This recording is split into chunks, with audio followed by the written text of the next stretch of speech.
right, welcome back to another episode of Shifting Schools. So excited to be here with Trisha, and our special guest today was Dr. Offner, who Trisha is going to talk to us a little bit about. But today we get into the mental health of schools as well as the mental health of students.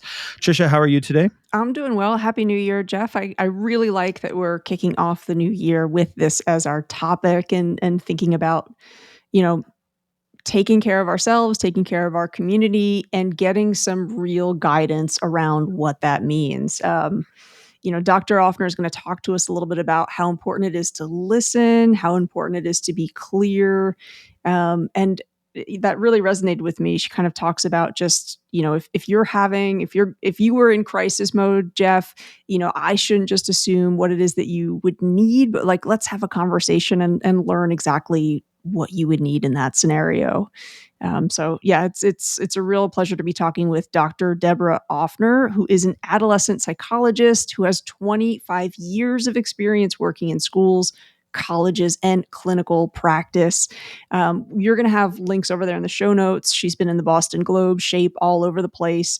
She works with adolescents, young adults, and their families in her private practice and consults with middle and secondary schools about student mental health. Her brand new book is titled Educators as First Responders, A Teacher's Guide to Adolescent Development and Mental Health in Grades 6 through 12. And listeners, if you are interested in winning a free copy of that book, we have 2 to give away. You'll learn more about that giveaway when you sign up for our free newsletter, which you can access at www.shiftingschools.com. Yeah, so make sure you're signed up for the newsletter. We have a great conversation today. Everything from the mental health of your schools, how are we taking care of each other as an educational community of adults? And then we get into what does that look like for students today and supporting students' mental health, as we know that this is something that many teachers are dealing with right now. So this is a great episode. Before we get over to that interview, a quick word from today's show sponsor. A huge shout out to our sponsor, Money Pickle, for supporting our podcast.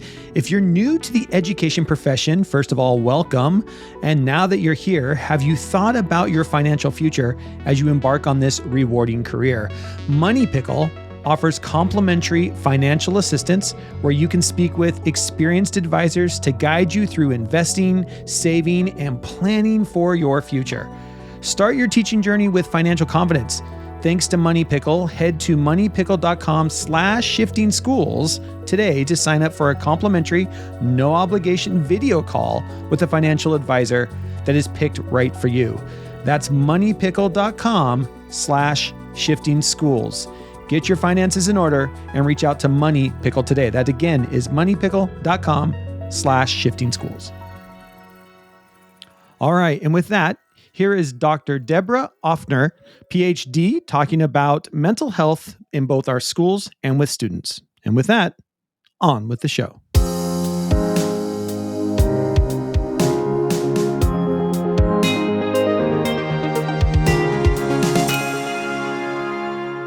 We are honored to be kicking off our mini-series on mental health with you because you have such a wealth of experience advising educational institutions on sustaining emotionally healthy schools. And we think actually it might be great just to start there with kind of like a basic grounding on what an emotionally healthy school is, and maybe even talk a little bit about what it isn't. Yeah, that's great. So an emotionally healthy school, for me, starts with the adults. Because if the adults aren't healthy, and by that, I don't mean that they have work-life balance. I don't mean that, they're well compensated necessarily. That's not what I'm talking about. I'm talking about an environment where adults feel like they have some autonomy, some input into important decisions that are made, or at the very least, that there's some transparency when decisions are made that may not include faculty or staff input, that people can be told, this is what we considered, these were the factors we weighed, and this is why we're doing X instead of Y. I think one of the biggest complaints I get from teachers is that they're not in the loop and that they don't know why things are happening and that they don't have input. So I think adult communication is important, and that runs the gamut from systemic issues and decision making, like I said, to also like diversity, equity, inclusion, belonging issues, in the sense that if you want a school where the kids feel like their identities are respected and understood, the adults have to be able to have conversations with each other about those things, in order for them to then support the kids in those ways. So there's a lot of like parallel process where if you want the kids to feel supported, you've got to support the adults. And some of that is free yoga classes or a raise or, a babysitting voucher or something like that. But a lot of it is talking and communicating. I really appreciate that. It reminds me of I saw a study recently about what's kind of popularly known as the feedback sandwich, where it's like, if I had to give you some Compliment tough sandwich, feedback, yeah. like, oh, actually, Dr. Offner, like, what a beautiful smile you have. By the way, here's this bad news. And also, did I mention your smile's great? And the research talks about like, don't do that. Like when you have to give feedback or you have to have a difficult conversation, like actually the transparency piece and kind of like trust Yeah. your conversation partner, like, treat adults as valuable assets, which Yeah. I feel like is what you're getting at there too. 100%, because I think as the adults who work in schools, we know the kids are valuable assets and it's our job to make them feel like that. But a lot of times that can get lost when it comes to how you treat adults. So if you're a school leader, you want to remember that you have power, you have authority, and adults are vulnerable also. I think the COVID-19 pandemic kind of showed us that in bold relief, just how vulnerable the adults are. Yeah. And of course, in Yeah. schools, we're vulnerable adults. We've got very vulnerable students, and your book is a real asset. I'd love to just quote from it for a moment. And again, listeners, remember, hang in there until the end to learn a little bit more about an opportunity to win a giveaway. From your book, quoting you directly here, quote, virtually none of us is trained in how to respond to crisis, at least not routinely, but sticking to some basic tenets can provide purpose and direction as you are called upon to help students and families in your midst. The job here mostly comes down to listening. Dr. Offner, can you talk more to us about this idea and maybe just unpack a little bit of one of the tenets that you recommend, and this idea of listening and how that's kind of the anchor here? What does that mean to you? Yeah, so I think as a trained child psychologist, I know that listening is one of the most important interventions I do. It's the crux of any session I have with a student. Um, I think what I know as a human and as someone who's worked in schools and with many kids is that most people don't necessarily have the experience of being really fully listened to by someone who is trying to understand them. That's why adolescent therapy is so rapidly effective, because when you have a therapist who can do that, that in and of itself is an intervention. So I think in a crisis or in a moment where you're like, I can't believe this kid just dropped this in my lap, or I can't believe this parent just called and told me X. I'm not a therapist. I don't know what to do. I'm a math teacher. If you can listen and view your role as simply being present, physically, emotionally, staying steady and taking in information and gathering data about what these people are going through or might need, not necessarily just from you, but from your school, that in and of itself makes a huge difference. And you don't necessarily have to do a lot more than that. The other thing that my book encourages people to do is to call on colleagues, whatever their domain, for the kinds of expertise and help that you might need, whether it's a counselor, whether it's an academic administrator, that you don't have to solve it and you don't have to fix it or even know what needs to be done, but you can connect people to services and other people. Are there specific questions, or like, I'm just trying to put myself in back in the classroom when these situations happened, when you're trying to gather information, because I think that's a really good way to put it. You're listening to somebody, and just allowing them to be heard. Are there from a teacher perspective, are there specific questions or even question stems that we could be thinking about to support people just being able to know that we are listening and that we're hearing them? Yeah, I mean, sometimes you can ask people to just organize or frame their thoughts. So saying something Mm. like, what's your foremost concern here? what's the thing that you feel the school could help with the most? Mm. Sometimes I'll ask a kid, what's your worst worry here? Like, what's your worst case scenario in terms of what you're telling me? And can you sort of just let me know so that I get a sense of where you're coming from and what you're sort of living with? There's a middle Mm. school counselor that I work with a lot down in Florida who's really lovely. And often what she says to a kid is after they, come into her office and they're, talking about friend drama or some other, even more upsetting thing in their life, she'll just kind of sit back and take it in and then say, how can I help? Mm. And often kids will have, something that they can volunteer for a way that she could be helpful. Mm. And do you find a lot of times it's not a big thing? I think Yeah, I a lot mean, of times a lot of times with kids, it's right. It's little things. yeah, yeah, You yeah, asked my history teacher if I could get an extension, for two yeah, days. 'Cause some of these yeah, kids, they're so hyper conscientious or worried about their grade or yeah, making a bad impression on adult. That there's a lot we can do as adults in schools that like we actually have a fair amount of power. yeah, As a right. counselor, I can get kids out of something, not that I want to abuse it or have them sort of exploit it, but often they're so relieved that you can just do this little thing for them. You're right. Yeah, Yeah. yeah, I'm yeah. wondering My for wife is a school counselor for 20 years. And I think that was always one of her greatest gifts as well as, kids knew they could come to her and she could quote unquote, get them out of something. Absolutely. A lot It's a of times, superpower. she's not getting them out of anything, it's going to just talking with the teacher and saying, hey, this kiddo's having a hard time with this or whatever. Cause in education, educators are just, we want to help kids, and whatever that means and whatever that is. But I think you hit the nail on the head when it comes down to actually listening to what they feel they need to be supported. Yeah. And listening is such a critical skill. Sorry, Trish, I cut you off. No problem. No, I was just, thinking the advice that you're giving, Jeff's right. Teachers want to support the students, but I think also teachers want to support one another.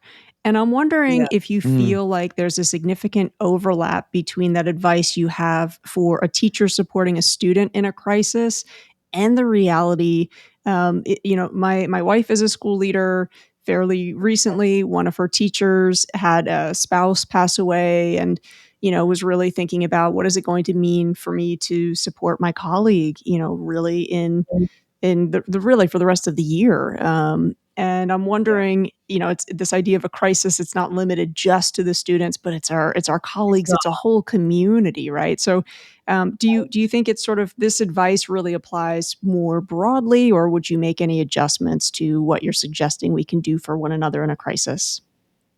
Yeah, I mean, I think a lot of it is the same. Obviously, like the details of it are different, but I think, yeah, I also at the school where I work had a colleague lose a really close young family member, this fall as well. I mean, it certainly happens. I think, definitely listening, definitely picking up on what an adult's boundaries are, and I mean, the same Mm. goes for kids, right? I mean, there's some adults who are going to want an ear and want someone to talk to and want to share. And there's other people who are like, I just need to come in, do my job and go home and grieve, so it's like kind of picking up on what it is that they need, not expecting them to do anything performative in terms of talking or sharing, but letting them know you're there.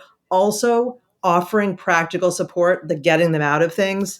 If someone is dealing with a loss, and it would just help them. Can we take something off your plate? Is there some administrative task or some meeting you were supposed to lead that we could just make things a little bit less demanding for you here? I think, as I'm sure your wife knows, that goes a long way too. And not everybody feels comfortable asking, or they don't even know that's what they need.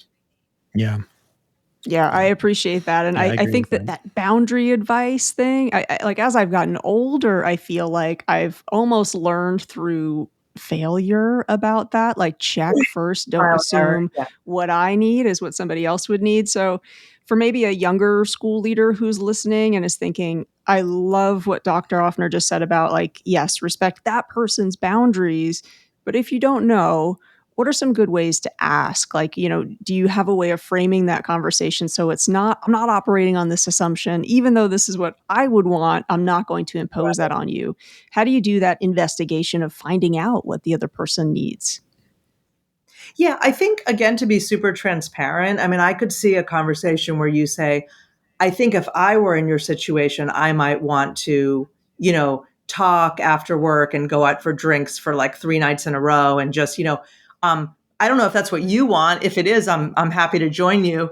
But what do you think, what can I do or what can we, our colleagues do that would be most helpful? And then, it's sort of in saying what you would want, but acknowledging they might not want it, it opens up the possibility that there's no wrong answer and that you're Mm, really looking to like, is there anything we can do to support you right now? I think that goes such a long way. I think a lot of people also in the face of something like a loss, that you're describing, they don't know what to say. And they mm. feel sort of awkward. And so some people avoid the person, some people overshare their own experiences, but I think, I mean, again, as a therapist, asking questions is always a good way to go in. Mm. I like that. And around the idea of appropriate boundaries, I mean, we're hearing from teachers all over the place about just mental health with students today. Right. And I think there's this idea of just helping teachers who are struggling with what are the appropriate boundaries around necessary support when students are facing mental health. Yep. And so, how can educators kind of balance their professional responsibilities that I am your teacher, I'm here to teach you math, I'm your math teacher, but at the same time, have that emotional aspect of supporting student well being? How do you kind of support teachers, or any thoughts about helping teachers kind of with those appropriate boundaries of, I want to be your friend and I want you to know that I'm here for you. But at the same time, I'm your teacher and we've got a job to do. Yeah, exactly. And I think, in a way, even the idea of being a friend, like as much as it may feel that way, like you're not, Yeah.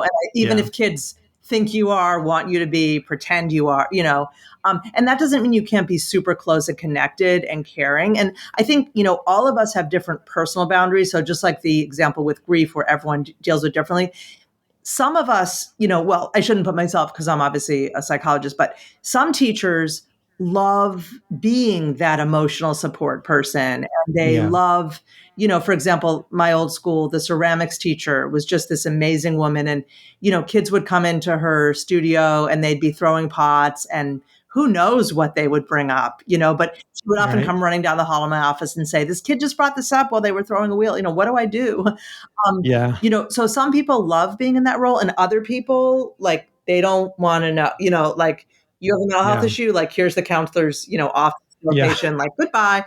So I think you have to, like, any of those are fine. Like, it's fine to be really open and connected and want to hear about a kid's weekend. It's also fine to not. Mm, I think the problem that I see with boundaries and teachers and student mental health is that it's a slippery slope where a mm. kid might confide in you after class that they're going through a rough time.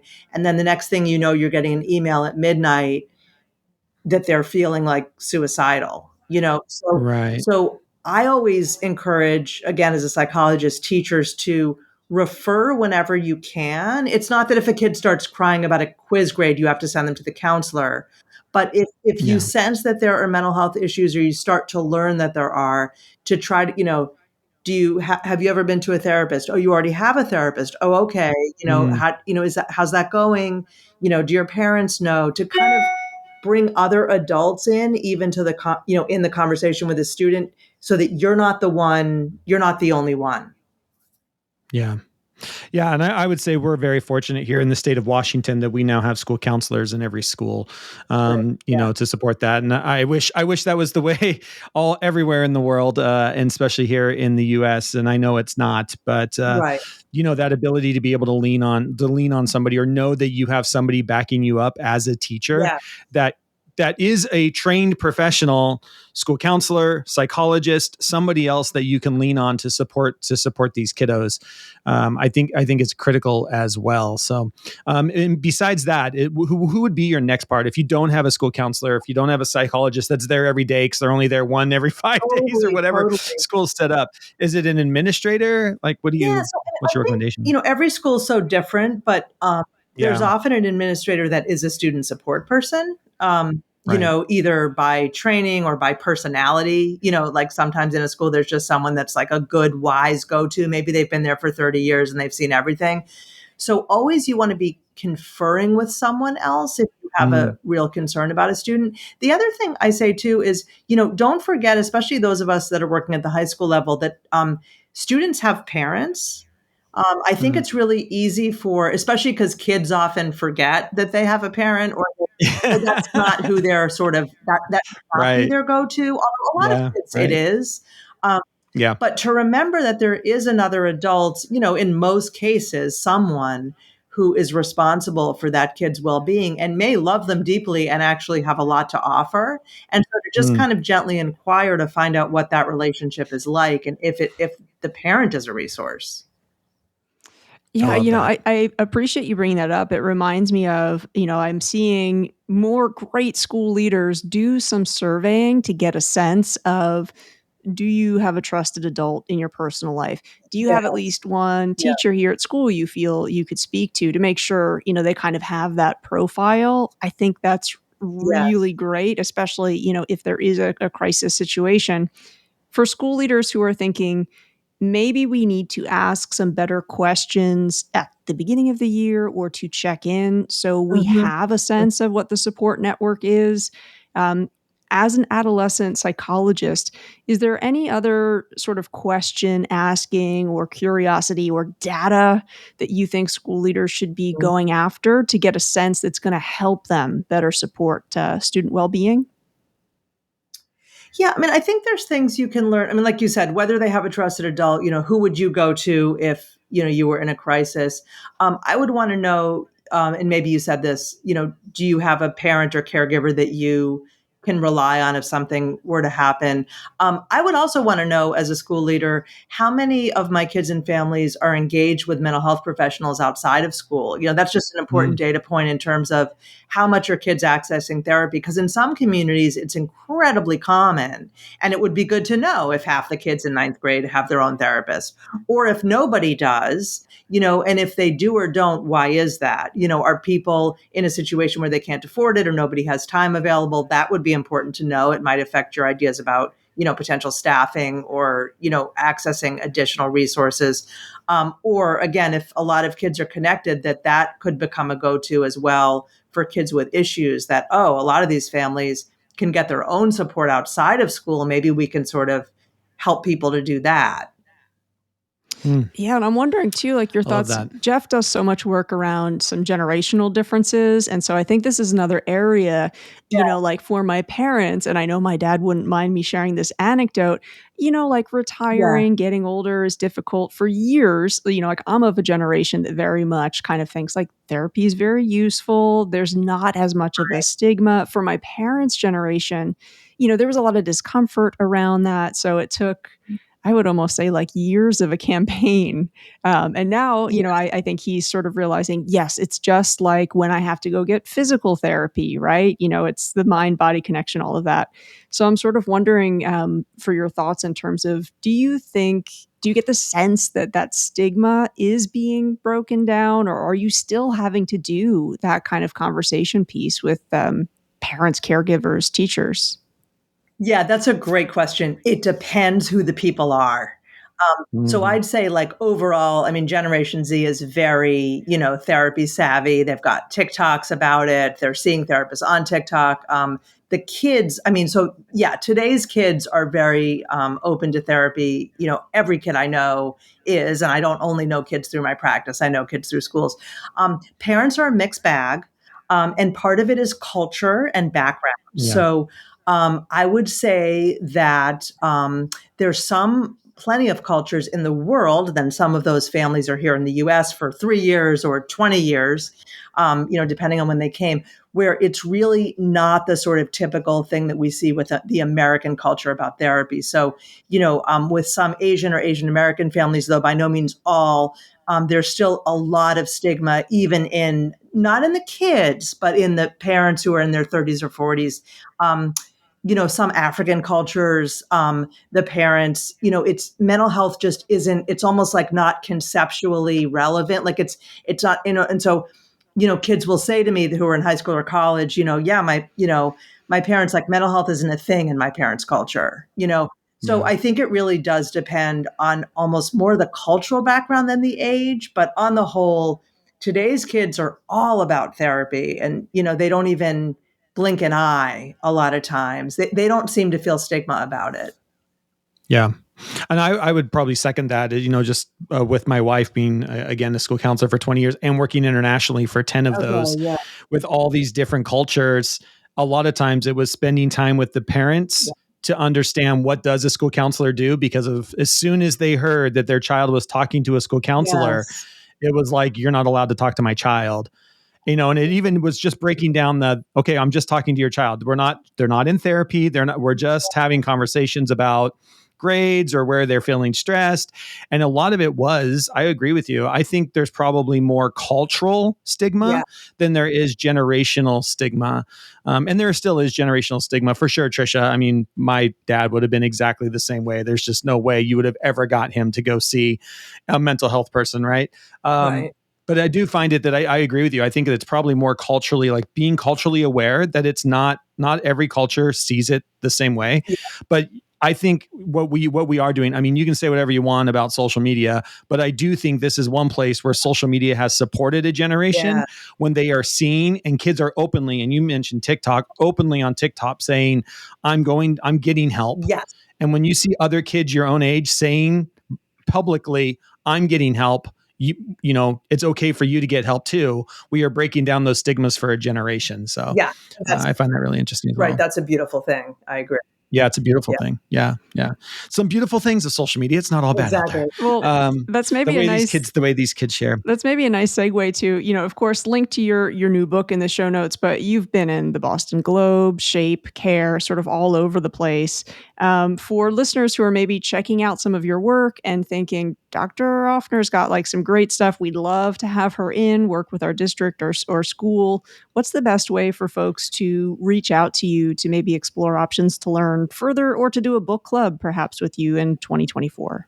Yeah, totally. That's exactly the kind of thing I love to do. So my website, so it's www.deborah.offner.phd.com. Or if you Google me and just write Deborah Offner PhD, I will come up with the website. There is an famous actress with my same exact name and spelling. And so you will get two sets of pictures.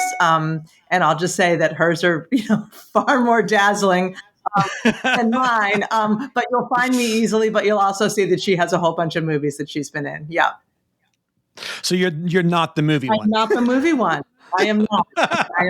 I don't live in New York on Central Park the way that she does. Yeah.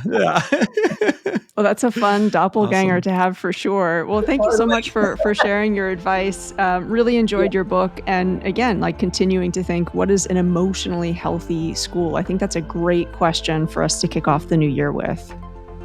Yeah. Thanks for being here, and thanks for spending some time with us today. Thanks so much.